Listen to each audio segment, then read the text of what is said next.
the real pandemic of America,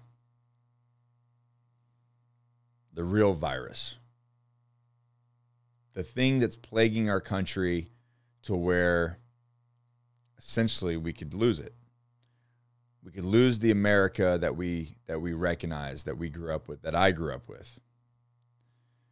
The freedoms that we have, the opportunities that we have, the strong communities that we have. I'm here to tell you right now, the real pandemic in this country is the men. If you're a man and you're watching this video, you are the virus that plagues this country, and the reason why it has become so soft, and the reason why we will potentially lose anything that's worth anything. But it's not 100% your fault. And I'm not saying you're a victim.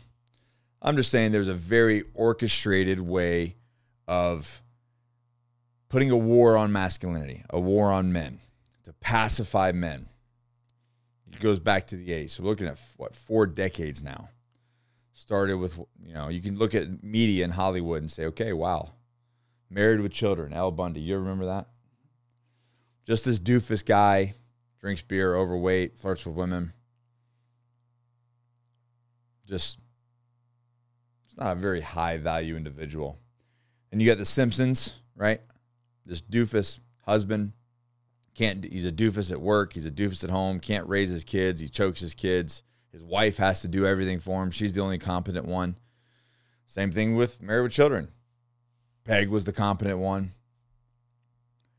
All the way down to, Disney now.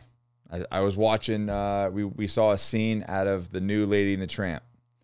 And I was just appalled. At the end of the scene, I'll tell you the story. At the end of the scene, they're chasing Tramp. They're trying to save Tramp from getting put down at the pound. And all the way to the way that, I don't even remember the old dog's name. The old dog, the old hound dog, he ran in front, in the cartoon, he ran in front of the carriage, knocked the carriage over, he hurt his leg, and he saved the day, right? Well, in this movie, the old dog couldn't do it. He's, I just can't do it. I can't keep up. So the little, I don't know what she is, a Cocker Spaniel. Is that what she is? Cocker Spaniel. The female dog had to run in and stand in front of the carriage and the horses and stopped it and saved the day, and that stopped. And then the human showed up, and the guy was like bumbling over his words. So the wife hands the husband the baby, and the wife has to go confront this guy and explain why. No, that's my dog. You're not going to take that dog to the pound. That dog saved my baby. It's just funny how they depict things now. And I don't know when Lady and Tramp came out originally, but it's a lot earlier than the 80s, old movie. Anyways, there's been a systematic decline of masculinity. It has been attacked in the public school system. Oh, the boys are rough and rowdy. Give them ADHD meds. Oh, boys will be boys, right? And now that's a bad thing. Gillette, oh, we can do better. Bullying is bad. Bullying is bad. You know what they should do? The kid needs to learn to stand up for himself. Fights happen. I got bullied too. Guess what? I stood up for myself, and me and the kid became friends. We hung out. That's the way it used to be.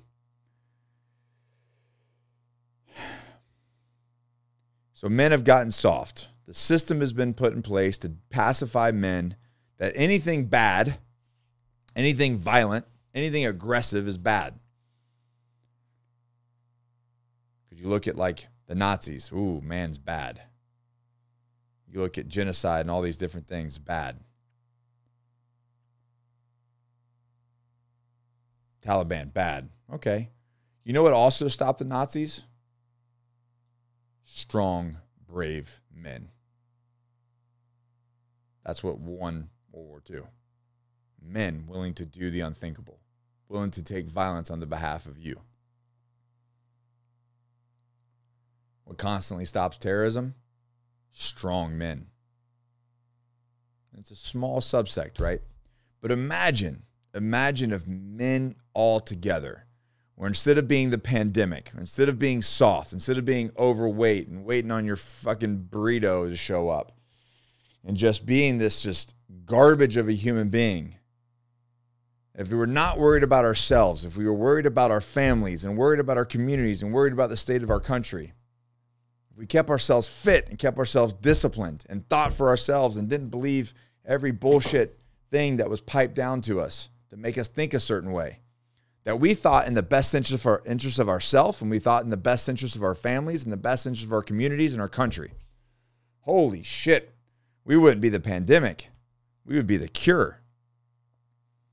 And that's what I think it still is. Men are the pandemic of this country, but we're also the cure. So you have to ask yourself, are you part of the problem or are you part of the solution? And I'm not saying we have to agree on everything. We don't have to agree on politics. The things that we need to agree on as men is that we need to be fit, we need to be ready, and we need to be a servant to our communities, our families, and this country. When we're less worried about ourselves and we're more worried about the ones around us, it changes everything. It frees you. It takes the shackles off of you. So I challenge you. Be the cure, my men. You want to turn this country around? You want to complain about the way it is? Then start right in your home. And if you're struggling, if you're like, fuck, Nick, you're talking to me, that's me. You are talking to me. I am that guy. I'm the pandemic. I am not living right. I am not the man I'm supposed to be. I'm overweight. I'm not leading my family. I'm not being the husband, father, man I'm supposed to be. We want to help. Click that link below. Let's join the Agoge. Get in this mentorship group. Let's get you fit. Let's get your perspective on point. Let's break the glass ceiling. See you guys in there. Never quit, never surrender, always forward. Peace.